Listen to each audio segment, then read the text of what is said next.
Welcome to the Cyber Call, the podcast by Ride of Boom for managed service providers looking to stay ahead in an ever-changing world of cybersecurity. Each week, we dive into the latest threats, trends, and real-world strategies to help MSPs protect their clients and grow their businesses. Let's build a safer, stronger community together. All right, here we are, and welcome everybody. We are hitting midway into November, and we have a very special guest today. We're going to start doing a little more segments with MSPs. And what I mean by that is kind of like a spotlight, an MSP spotlight of MSPs that have taken their businesses from, something, fledgling startup and really scaled it, and take us through their story of how they did it. Feel the boom. Be part of the conversation at Ride of Boom 2026. Tickets on sale now. Use code CyberCallPod to save $100. Happy Monday, everybody. So, Phyllis, I want to share one thing and get your take on this. All right. So, nothing going on in Washington, as we know, right, Phyllis? And this is this thematically kind of goes with the fact that Nabil is located in DC, his MSP. But, seemingly we're getting close to some resolution, right, with the shutdown. Mm-hmm. And one thing I noticed was this article on, there was a provision in there to extend the Information Sharing Act. And ironically, I did a little research on this. I'm like, oh, it's part of CISA. And the irony is, no, it's not. It's the actual acronym is identical to CISA. But I wanted to ask you, what is the implication, or do you know the implication of this extension? Does this impact, things that have to do with threat sharing with ISAC, how DHS shares intel? What's applicable for us to know about here if this provision and funding does get extended? Actually, I am unfamiliar with it. Let me look it up real quick. Okay. Yeah, it looks like it's part of the intel sharing through DHS to the ISACs in the yes. The ISACs and ISAs. So obviously there's up and come. This is you have the GTIA. So Bob, you're involved with that, but right. So your thoughts on this? Yeah. So the Cybersecurity Information Sharing Act, if I'm to understand, it has to do with the ISACs and the ISAOs. If you are a recognized ISAC and ISAO, the reason why you want to get that recognition from DHS is that you get protections automatically when you share. So, for example, if I were to share something like an indicator of compromise or like a blocking rule or whatever, if it happens to be incorrect or if there's an error or it causes something to happen on someone else's network, I cannot get sued. I will not be held liable for doing something with seemingly good intentions, of course, but then, something bad happens on someone else's enterprise. And so that really is kind of to the heart of an ISAC and ISAO as far as like encouraging the different organizations who are members to share, because you don't have that liability. Yeah, right? This goes into safe harbor, right? Yes. Yes. And it's important. That's why it's really important to get that recognition from DHS to be an official ISAC or ISAO, because you get that protection and your members are protected. Got it. Fantastic. All right. Well, I thought that was interesting that, and noteworthy that we have that added right to the. It is. Otherwise, if that protection goes away, then people, especially the bigger organizations and all their lawyers, will be like, hey, don't share this in case something were to happen, right? And so that was always an important part of the ISAC structure. Yeah. Nabil, I think someone's not paying their bill in your bill. Do you know what I was just thinking? I was thinking we're back into the dial-up days. So that's the same thing that we're going through with AI. the beginning. Yeah, let's have Nabil introduce himself. Yes. So, hey guys, I'm Nabil Aitoumesian. I'm the president of FSI Strategy. We are not your traditional MSP. We are more of an MMSP, a Microsoft managed service provider. So we do business kind of differently than other MSPs. We're at heart, we're an MSP. The only difference, we are Microsoft centric company. So we decided to go a different route than other MSPs, staying away from being jack of all trade and master of none. Went the route of trying to be the true SME, subject matter expert at one thing, and we go from there. So we've been in business since 2003 as a company, as an MSP, and it's been a hell of a ride for me, as you can see as a title, from bar bouncer to tech executive. So my story is very, very different than a lot of MSP owners or executive where they start. I've been in the MSP business for 25 years, so I've known it for a while. That's something that I live in, and I'm very excited here to share my story with all of you guys. So please go ahead, don't be shy. What you hear, it's what you say. You know what you hear. I'm gonna be very direct, very honest about every answer. So my story. Let me just quickly set the stage and then turn it over to Net, who's going to kick things off. Nabil, you have been, first off, amazing to watch what you've done. In the years I've known you, and there's not a lot of people that have the grit and fortitude. First of all, you don't even come from the tech space, right? And originally in your career, you were a professional high jumper. You immigrated over to the United States. You were a bouncer. Yeah. And so, your story is so atypical for, for what we see here, and an organization now that has become a direct CSP with Microsoft, an organization that is scaling now close to 100 employees. So before I hand it over to Net, can you maybe just touch on the essence of what grit is, and what maybe just the background that led you to that? I think it's really cool. So when I moved here, I was in 1997, right out of college in France. Moved here to the U.S. to New York City for about 7 months, then moved to Washington D.C., where my career started. Like, I finished college with a marketing degree, didn't know anything about technology, and the thing, it's when I moved in here. Funny enough, 25 years, 30 years later, we went from the internet era to now AI era. So I was part of the whole internet era. Email, didn't even know what email meant when I moved from France here. So it was a great start for me. Got a job as an intern for a tech company, which I knew absolutely nothing. The company was called OptiGlobe, so had to come in and learn. It was basically had to pick up the books for dummies. That's how I really started to learn about technology world. Funny part of it, when I was doing the internship, I got a job. I was working as a bouncer in a bar in Washington, D.C., in a very popular area called Adams Morgan. And one thing about me, it's that helped me throughout my career. It's my personality. I'm very open, very direct. And I'm very genuine. Like, I mean, to help people. That's how I was brought up. It's cultural, So when I came in here working at a bar, for me it was like really the right spot for me, believe it or not, because I'm such a people person. Started to build relationships. So when I was working at the bar, while I was doing the internship, I met an engineer. Him and I decided to start a company. I started to help some.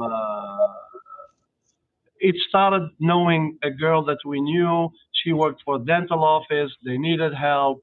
Started to work with dentists. Outside of my internship, Then I was working at the bar. The way it works is like when I'm working at the bar, everyone is 21 and older, period. So I was thinking, sure, of course. Always. yeah, exactly. That's what I thought when I checked the card. They could have been 15. But you know how it works. So no, the way I thought about it, I was like, hey, everyone that comes in here, they are potential actually. They all work somewhere. They are always, everyone has a job. They work for somebody. They're either in IT or whatever. So I started to talk to people. I'm like, hey, start to build a ship saying, hey, can you get me an appointment with your office or your IT director? Yeah. Hey, Bob, well, we get Nabil back here. Sure. Yeah, sorry, guys. It is definitely breaking up. I'm just going to boot him and hopefully he comes back to us. There you go. Is that Nabil? You were breaking up quite a bit again. Yeah, I mean, I can hear you. Yeah, I was talking the whole time. Maybe it was broken. Maybe AI can fix it in the future. Yeah, we hope so. All right, Net, let me kick it over to you. I know. Thanks, Eric. Yeah, I hope we get through this one. And again, I'm sorry for to all of you out there for some of these technology problems. Obviously, we wouldn't be in business without this fun stuff. So, all right, over to you. All right, first up. So you went from managing bar lines to managing IT lines. What was the moment that you realized you could turn those door conversations into business opportunities? That's a great question. I saw the opportunity in people because when I was at the beginning, when I started the company, we were having a hard time getting into people. So every connection I had, it was through word of mouth, through people. So when I was at the bar, I looked at everyone. One day, no joke, it was like a Jesus moment. When I was like, hey, I have all the customers inside the bar.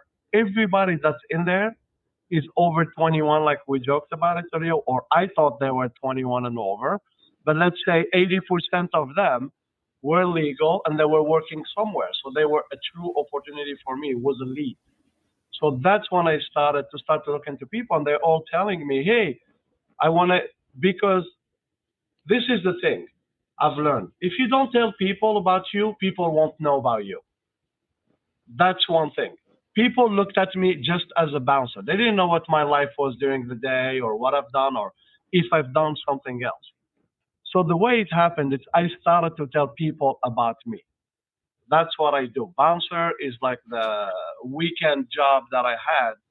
So I started really to start farming with those customers that started to come in, started to build relationship with everyone. And like everyone knows me in the industry, I like to talk a lot. Even my wife's trying to shut me up sometimes. I just can't. It's something that I was born and raised with, and I don't think it's going to change anytime soon. So that's what like I said, I had that moment when I looked at everybody. It's like, hey, everyone works somewhere. I looked at everyone as an opportunity. And the minute I started to tell people about my life, people started to approach me actually more, bringing it to me like, hey, by the way, I know you do the IT stuff. We're having problem. Our company is looking for somebody to hire, whatever. I'm like, hey, can you get me an appointment? Let me talk to them before they hire somebody. I would like to tell them my side of the story.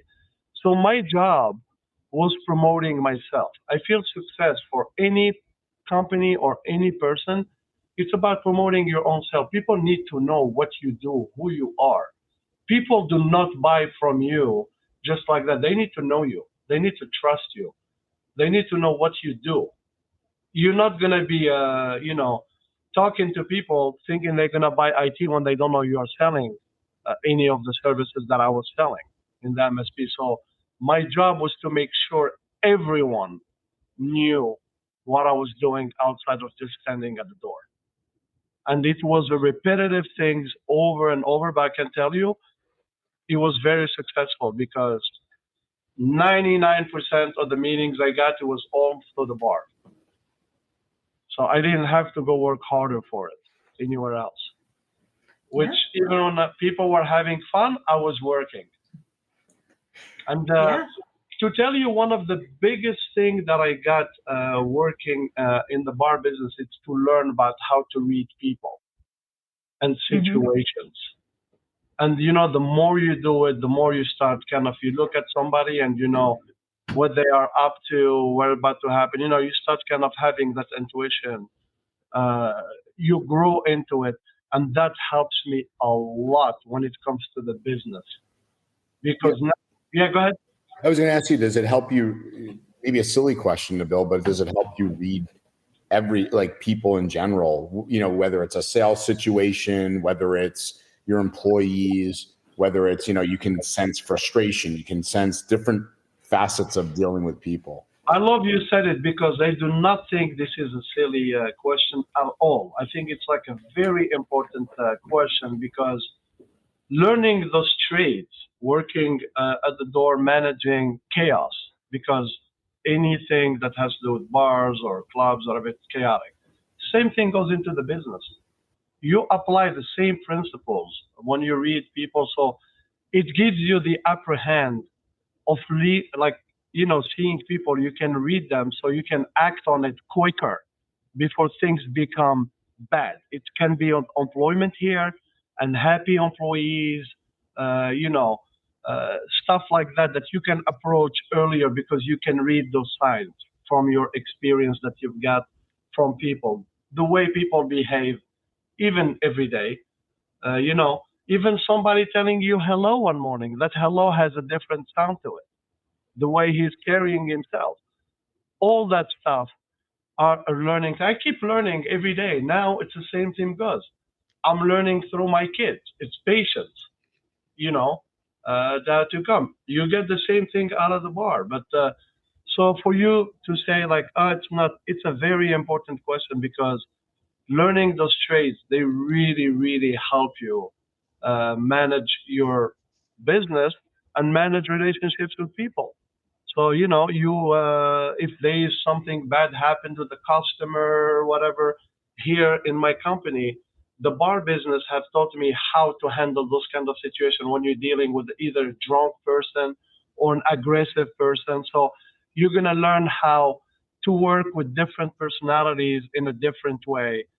And I applied all that into my business here. So that's one of the best, I think, because people forget something.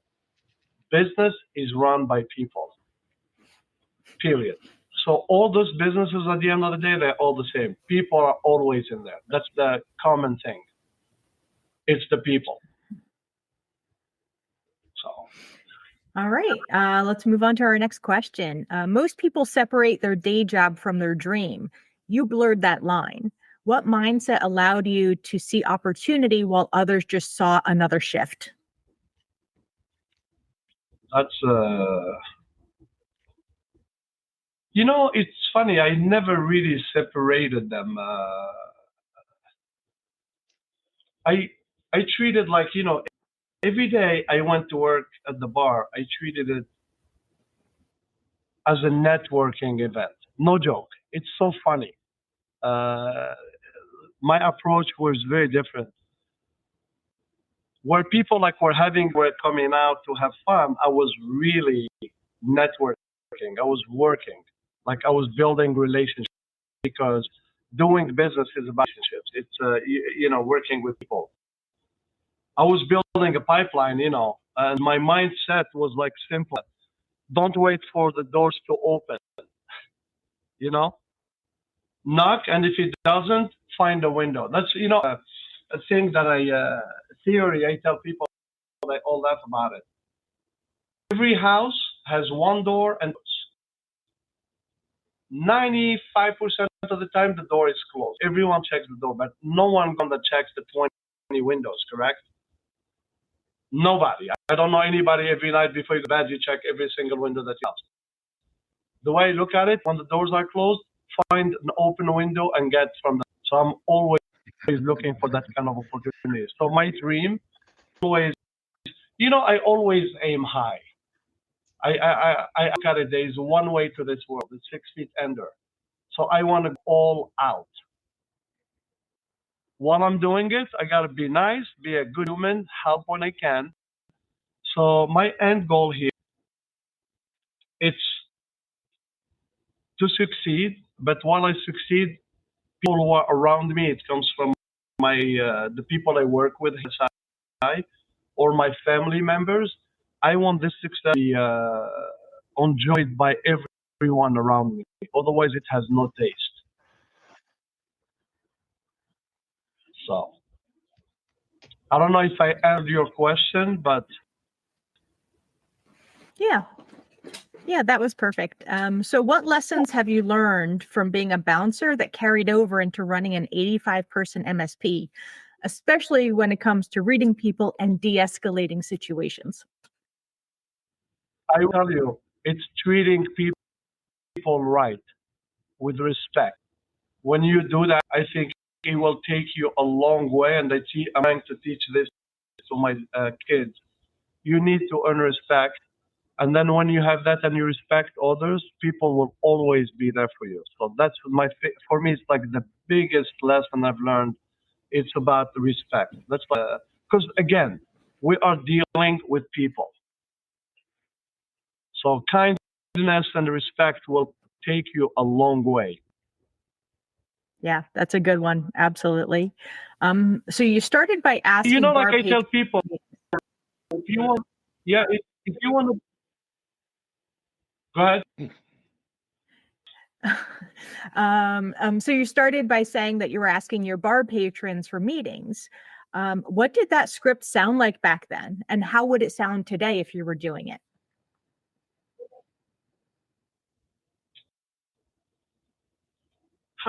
Back then, I was not that mature about what I was selling either.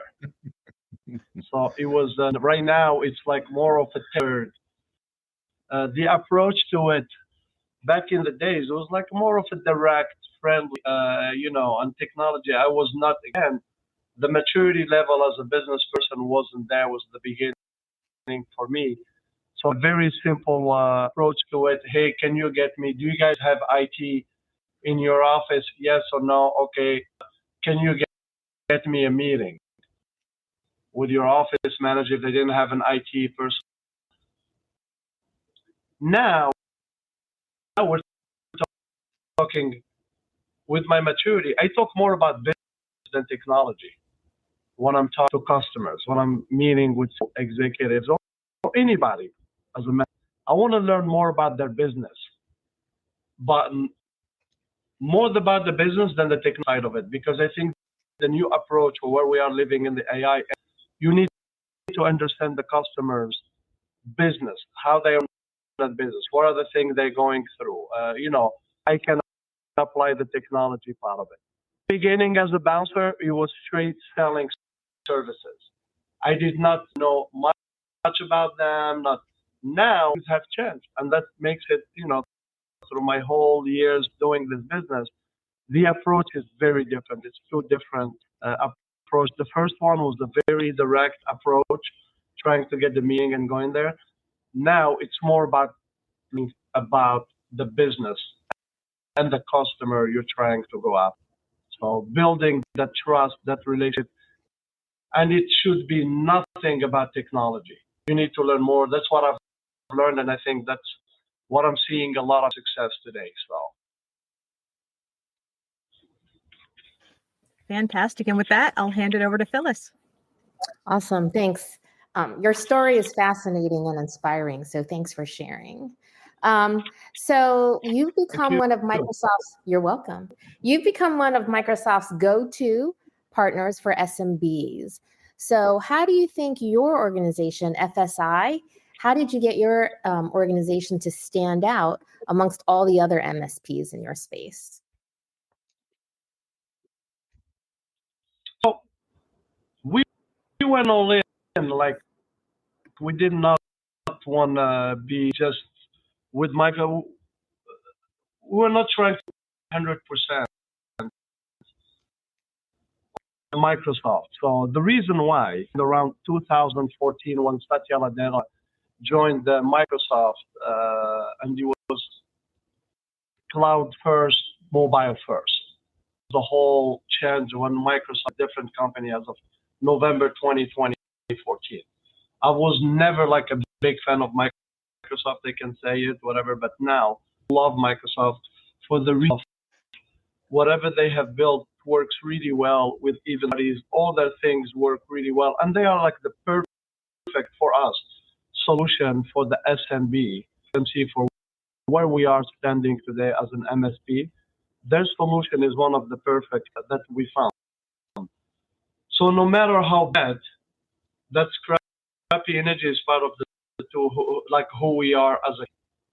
So, but at the end of the day, Microsoft and we went on in also. We were already speaking a little bit of their language, and that's my message. MSPs who are trying to work with Microsoft, learn the Microsoft language, learn how Microsoft works. When you do all that, then things become a little bit simpler. Let's not there. Microsoft is one of the biggest hyperscaler out there. So they're not a small company and not, not another ISV that we work with day to day. Microsoft is over 240,000 employees. They have a lot of things. They are one of the in the world. And our approach is to go all in. So what we did internally, we had all our employees 100% Microsoft certified internally. So we need to be not only speak their language, but also follow the ruling. It's what they have, what they call MSAM at Microsoft. We had to follow how Microsoft does business, and we aligned ourselves 100% on how they run the business. We are the one trying to work with them. All right, so we had to learn everything. You got to build the tree from top to bottom. You need to know how they function, how they work, and that's what we did, and we went all in. So for us, it was not an easy decision to do, to be honest with you. It was very disturbing, learning as we go, because Microsoft, like I said, they're not a small company to work with. And don't forget also that there is about 400,000 partners, Microsoft partners, just here in the US. Mm-hmm. So to make yourself a little bit different than any others, you need to figure different way. What makes you different other service integrator or an MSP to Microsoft? So, but yeah, so that's the what it is. The best thing, like I say, I've learned, we speak their language. We speak their language now. The minute you learn that language, I think things become easier. So do some homework. It's very hard for us as MSPs.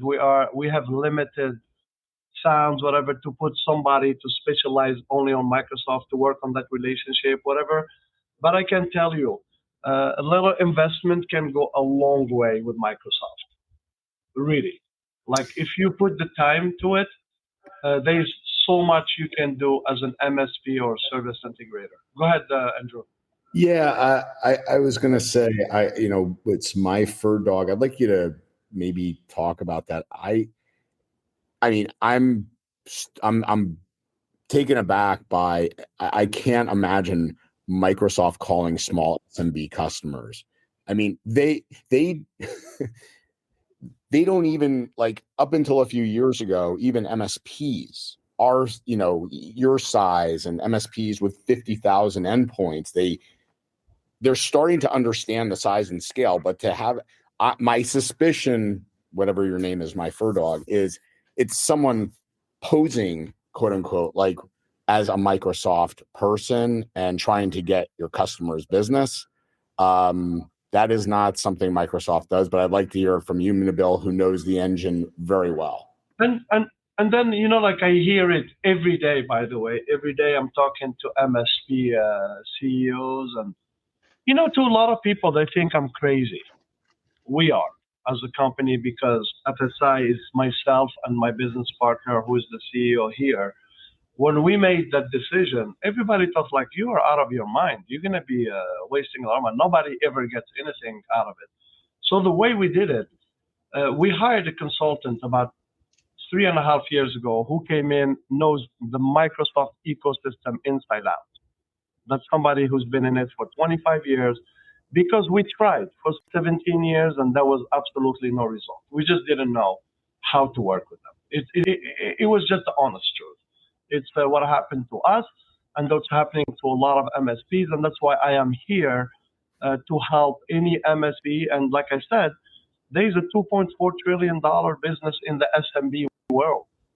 There is room for all of us. This is not about Nabil or FSI. We can be thousands of us as MSPs. If I can teach few at a time how to work with Microsoft and crack the code on how to work. The only thing I tell MSPs, you need, no success comes with you sitting back and not doing any effort, whatever. You have to work very hard at it. And it all starts with going back to the bar business about building relationships. I will say it over and over. If you want to succeed in our business, you need to build relationships as you go, and you need to apply the same thing to the Microsoft sellers and executives. So you need to start that engine. Look at Microsoft, it's like you're approaching a customer. Why is a customer going to buy from you? You have to be very different. If they're being approached by 20 other MSPs, you have to find something that makes you very different than others the day when they pick you up. You do the same thing, use the exact same theory with Microsoft. But this time, Microsoft is a vendor. It's different. Of course, people will think about it. What am I going to go and promote to? But yeah, they are the biggest company in the world. Everybody uses Microsoft on their computer. So we were like, there's a true synergy here. So what I did, I started to build relationship. When we hired the consultant, first of all, he taught us to understand the whole Microsoft ecosystem. The beginning to start with understanding CSP. This is something that all of us MSPs are running. Understand the licensing part of it. I know Microsoft has changes every year, every 6 months, every 3 months. The secret of the success is whenever they change, you change with them. Let's stop complaining. That's the world we live in. Things are changing. We're going to see it even worse now with AI. With the whole agentic things. Okay, let's jump in on that agentic bandwagon, whatever, and join everyone else. Same, but like I say, Microsoft, you just have to understand, speak their language, understand how they work, and then do everything that they ask you to get. If you're trying to work with them, first thing you need to do is to get designations. You need to have for us, for example, MSPs, we are in the modern work designation and security. Those are the simple ones because this is what we do our customer as a regular MSP. The day-to-day, So have those things first. Start building relationships. Start talking to sellers. Try to be different. Don't go and ask for handouts. Tell them what you can bring to them. My approach is very different. I go to the sellers and I tell them, I will run a marketing campaigns on your account. I want to work hard for them. I don't want them to work hard for me. They are Microsoft. So I go and I do marketing campaigns. I utilize my SDRs, run campaigns with the Microsoft sellers, and then we go and we get what they call win wires. So the wins that we get. But like I said, it's not easy, but it is doable, and I'm a living representation of all that. It took us, FSI, 17 years to be able to get into this thing. And that's why you see, I'm so excited. I love it. I love it even more because all the stuff that I built with Microsoft is through relationships. And I tell them what makes us very different. By the way, I'm going to tell you guys something here. We have changed at FSI. We have even changed the acronym of MSPs, the Managed Service Provider. We are a modernization solution provider. So we help our customers when they come in and they have an E5 license. We take them through a modernization journey. We make sure they utilize the hell out of the Microsoft tools that's already here. They just don't know that they have things and then they go buy third-party tools. So our job is to modernize them and then kind of remove third-party that they don't need. This is how you approach the customer. Because you have an E5, Microsoft have evolved so much in the past 10 years. It's crazy how much still people talk about Defender as an antivirus. And it's not. It's way more than that. the security stack of Microsoft is amazing for me. It works for us. But again, it all starts at the licensing part of it. If you understand the licensing, what's an E1, what's an E3, what's a business premium, what you get out of an E5, and you can have those conversations with the customers, and then you can talk about the directions that you're going, about the modernization part of it. Now we're living in the whole AI readiness. That's what the modernization is part of it. It's to get all those customers to be ready for the AI era, where we're all going to be in. Anyway, a lot of people are in it, but now we're living in the chaotic world of AI. You can ask 5 people in one setting, in one table, you're going to have 5 different versions of what AI means and where they are going. So, yeah, I think you bring up good points about, just keeping up, because, you saw in the chat, they said Microsoft keeps changing. Then we also have to change as consumers. So one of the things we want to know, you scaled from a scrappy startup, like you said, to an 85-person machine. So what habits or principles from the early days do you still hold sacred?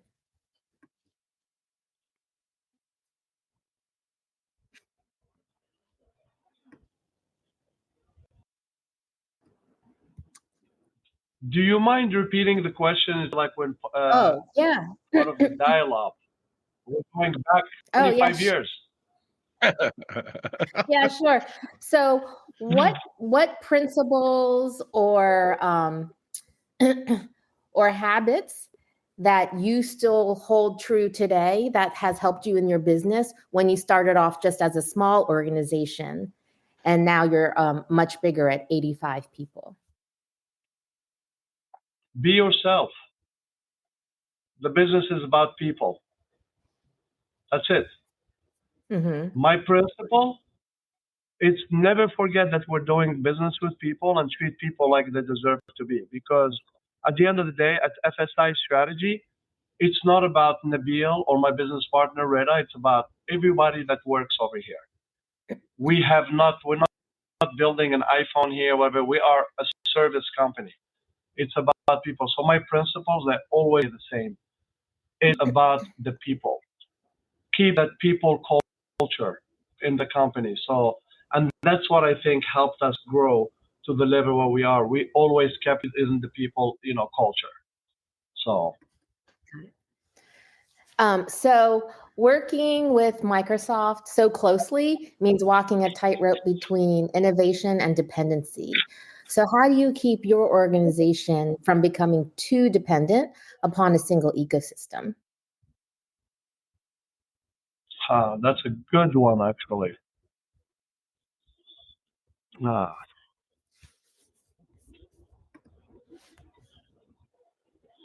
So we do build on Microsoft because of the experience we had through all the years. I think every MSP as well, not by choice, but we all worked with Microsoft. I mean, for the past 25 years I've been in it. Microsoft has been in our world, period. So, but our value is in the framework, like the security layers that we bring in and the services we create on top of that platform.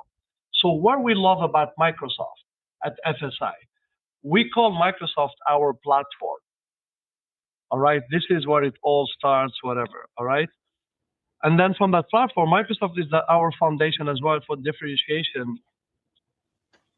But it's from there that we can take customers to other things. And that's why we get very tight with other ISVs who are working well with Microsoft that we bring in to work with them. Like we're working a lot, for example, Andrew knows, and we discuss a lot, like company like Huntress, I can throw the names out there in the call, Enforcer as well, AvePoint. All those companies understood it early on. Because Microsoft is just a platform, it doesn't mean we are dependent on it 100% because the technology is so open. It's so big.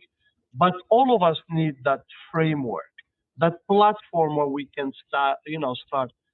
SMB world for us, Microsoft, I think it's the perfect platform for them to run your business day to day. And, we can go back to like just having the Outlook, to the Word document and Excel.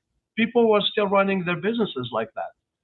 Now Microsoft, their platform has expanded to so much that you can do when you are in that Microsoft platform. So for us, the way we do it, that's where we start from.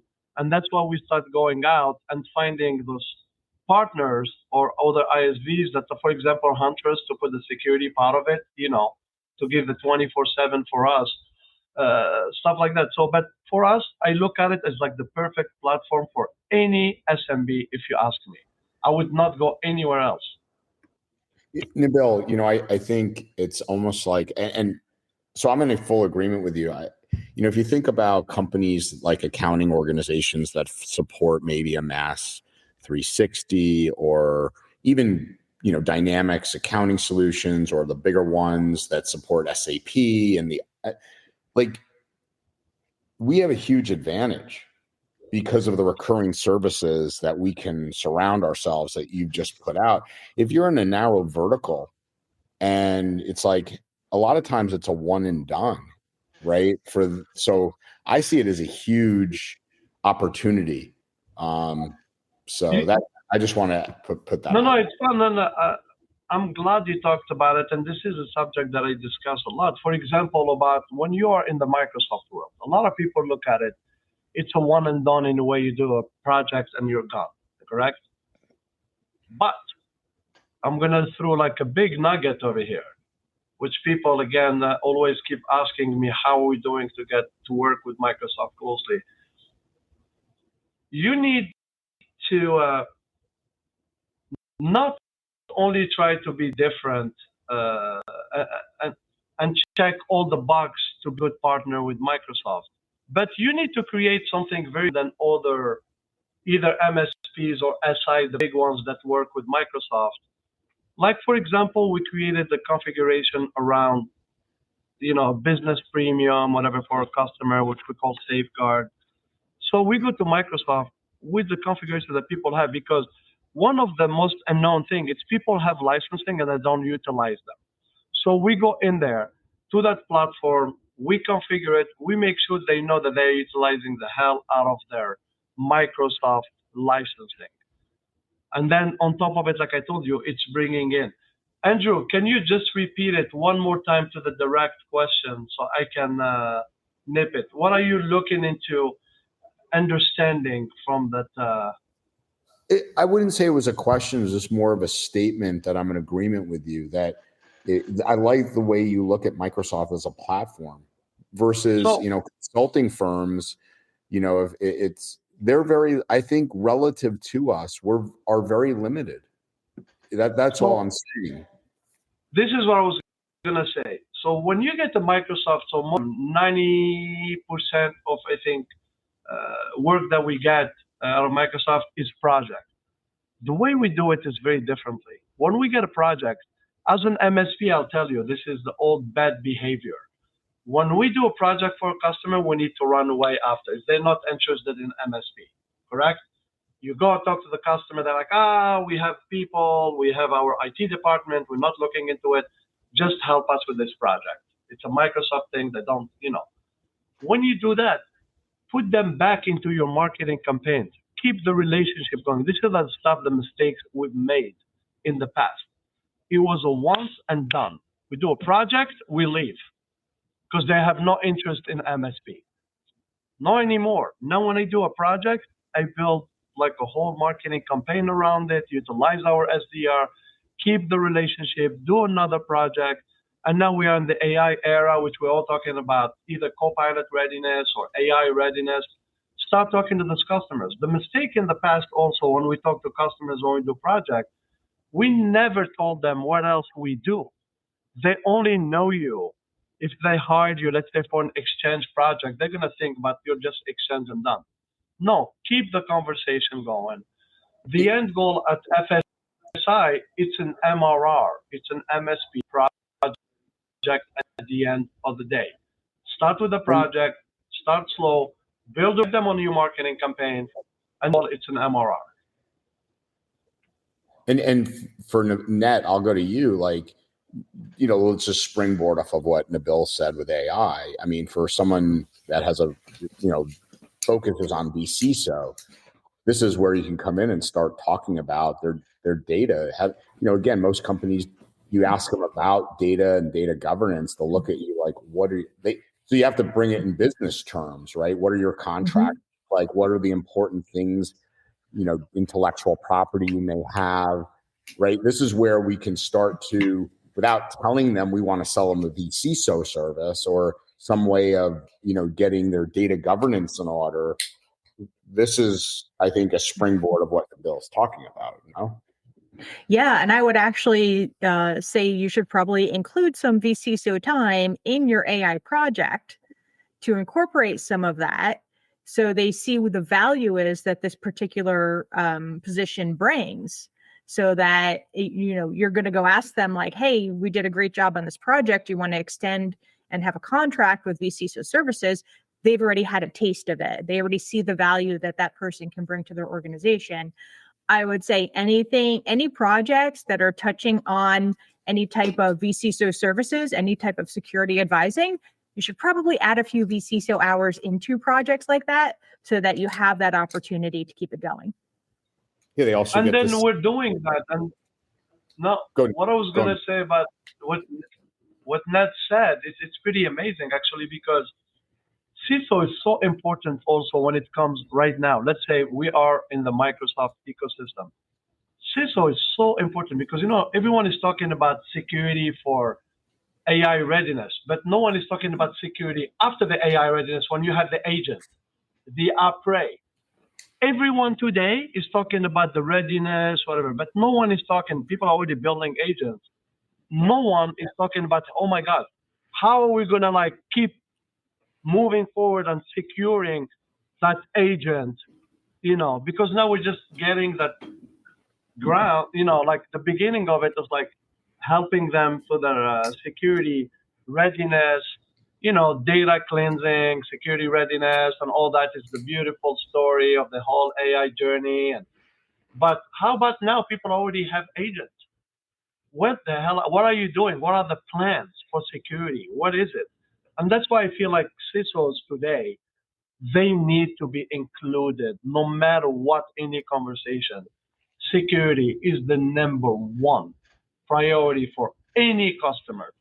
The before, the after, and then looking way ahead of the future. What are the plans? Because we're all talking about the beauty of what AI is doing and, fixing operational issues and all that. But we're forgetting the big security part of it.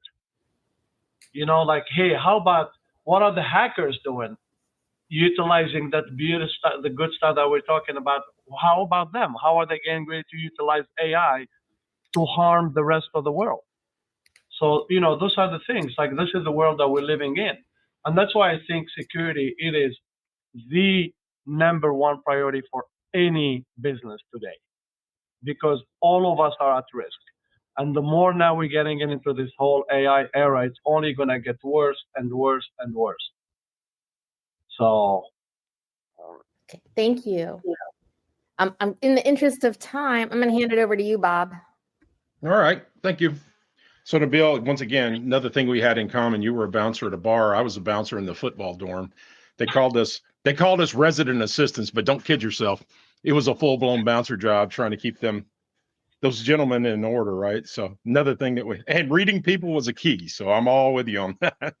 So, one of the things you learned bouncing, what are one of the things you learned is bouncing, that there's really it's never going to be mentioned in an MBA program or in a business book.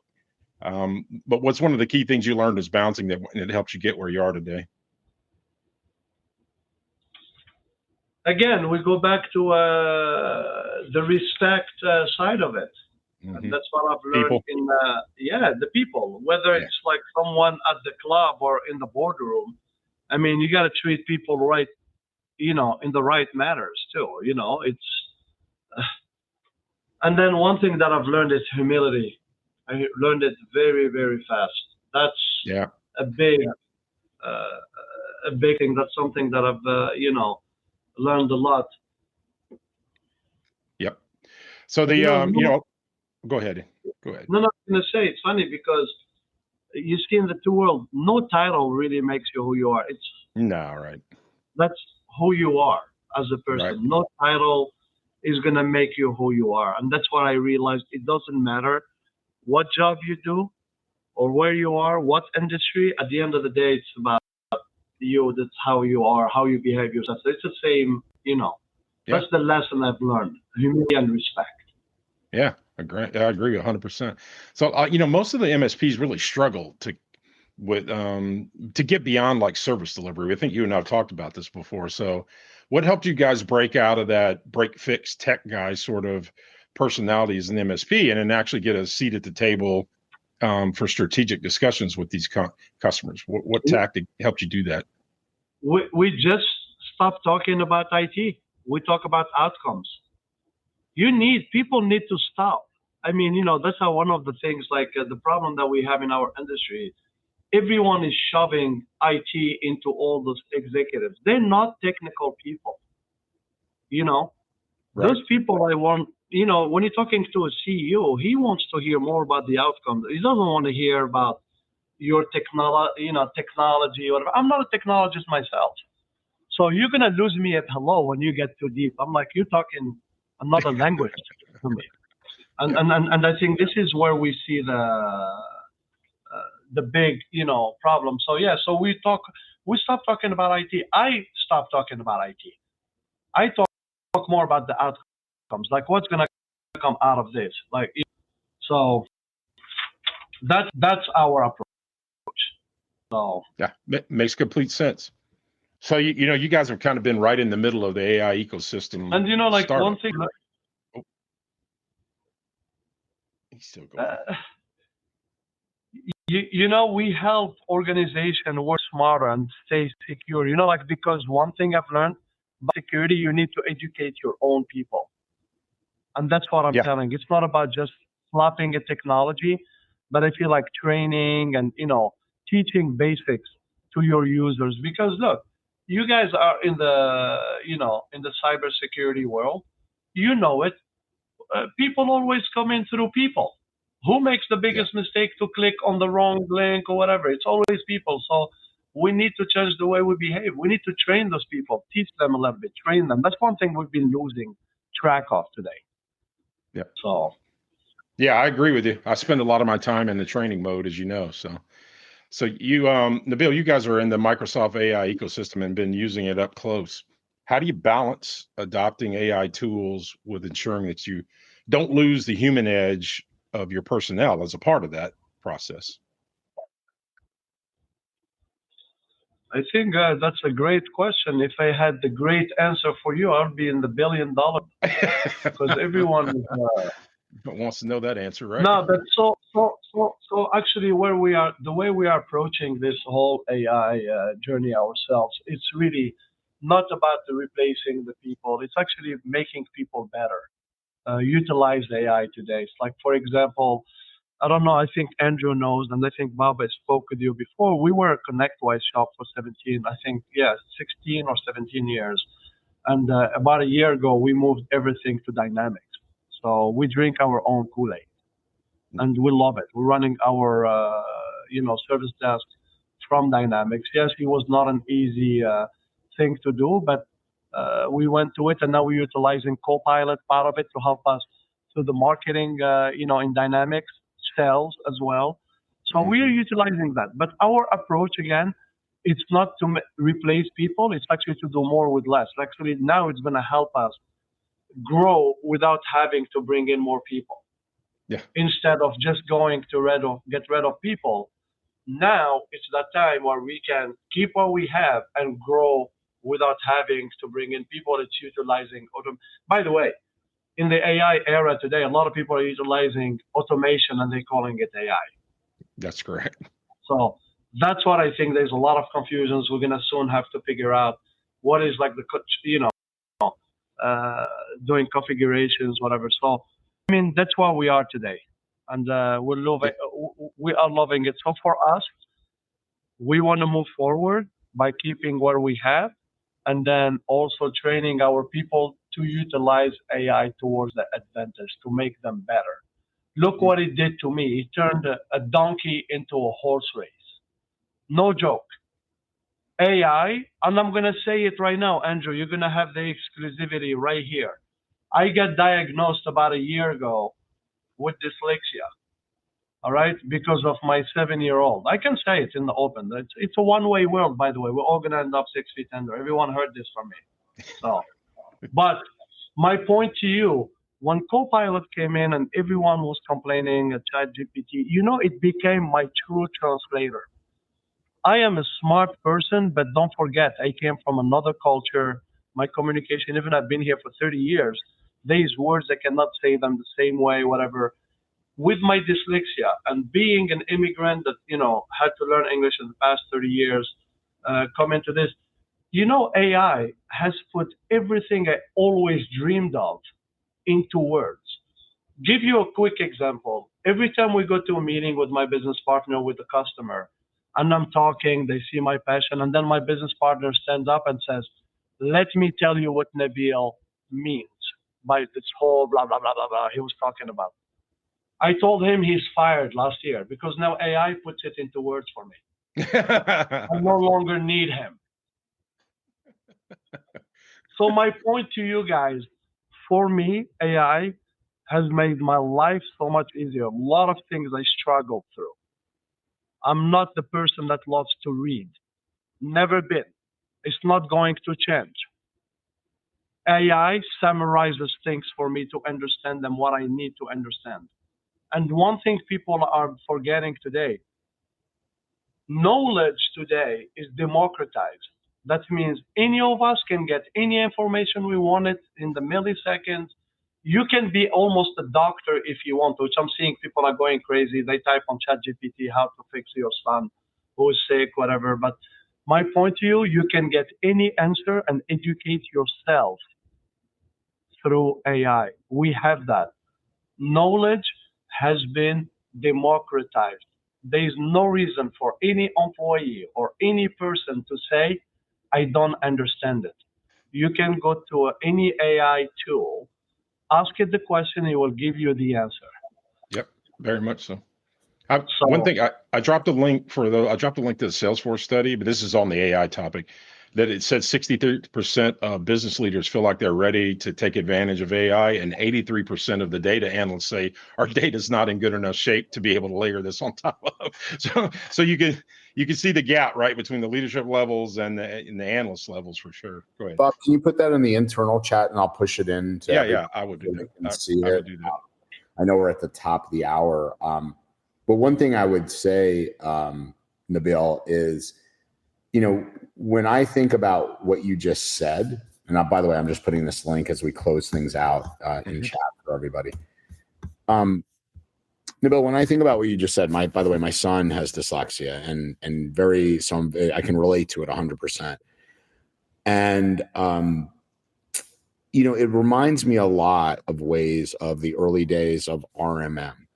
And here's what I mean by that. I was around in 2002 when Enable came on the scene. They were called Nitro at the time. And again, everybody was like, initially freaking out that, well, my team spends all this time patching. My team spends all these times doing all these things. And my gosh, what are we going to do as MSPs? And I think we're at this, and we saw a revolution, right? The MSPs that embraced automation from that point, not the latest RPA, but automation at that time, were the ones that scaled and grew the fastest and biggest. And then what I see here the same. I think people that embrace AI and understand the right use for it and how to build practices around it versus it's the end, it's going to eliminate jobs. I think we're going to see this next jump of MSPs that do embrace it are going to just outpace significantly everyone else. And you are 100%. That's what I tell people. Don't be scared of AI. Use it toward your advantage. It's going to make you a better worker, smarter, because don't forget, all of us are overwhelmed with data. We're talking about cleaning up data for customers. We need to clean up the data here in our brain first. We have too much data today. If we go back 30 years back, our parents didn't know more outside of the next door neighbor or the aunt's problem. Here now we have too much. Yeah. And that's why we need to take a step back and start utilizing it for what we need it. There's a reason why a lot of the very successful C executives, they wear the same thing every day, because they don't want to overthink about it in the morning when they get up, like Mark Zuckerberg wearing the same t-shirt. He has 1,000 of them, but he wears the same thing every day because he doesn't want to wake up in the morning and say, hey, how is my hair looking? Should I wear blue or red? Utilize that brain for something more important of decisions of your day to day. And let those little things, they're not very important because right today, we have way too much data coming into us from everywhere, in every subject. Our parents were never like that. This internet went crazy. And that's the thing. What is the AI going to do now? What is the next thing? What's AI in the next 10 years? Right now, we're talking about agentics. All right, that's going to be like for the next one. But what's outside? What's after that? What's going on? But my point, like, for example, like you said, dyslexia, not for me, to be honest with you, it's my biggest medicine. AI is. It's no joke. It has helped me. Amazing how much I ask anything, and I get the answer that I need, and it doesn't judge you. Right. That's the only engine you can ask any. That's when people say, hey, how should I use it? I said, there is no stupid question to AI. I'm going to get judged if I don't wrap this up because I'm 4 minutes over. Right. So thanks for everything. Thanks for your perspective, your passion, your journey, your insights, and that can help others, and your fortitude and grit. You're inspiring. So with that, everybody have a fantastic week, and we'll look forward to seeing you next week. All voices, one place. There's a session for everyone on your team at Write a Boom 2026, MGM Las Vegas, February 3rd to 6th. Join us to connect, learn, and bring back insights that matter.